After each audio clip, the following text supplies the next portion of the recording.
Here is how to create a Crunchyroll account. First of all, you need to go ahead and launch a web browser on your computer. And then after, go to crunchyroll.com.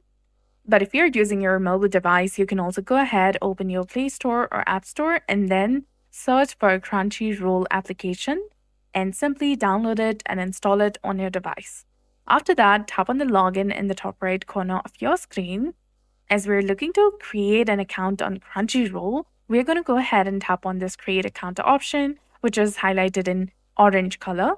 Simply go ahead and manually enter your email address in this field. Once you've done that, enter the password that you want to set.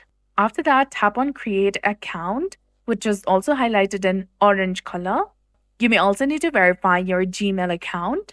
Now tap on send verification link in the top of the screen in order to verify your account.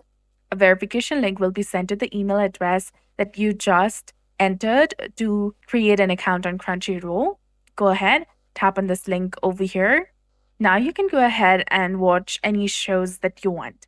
So that's it for this video. I hope you found this helpful. If you did, please like, share, and subscribe. Thanks for watching. We'll see you again in the next one.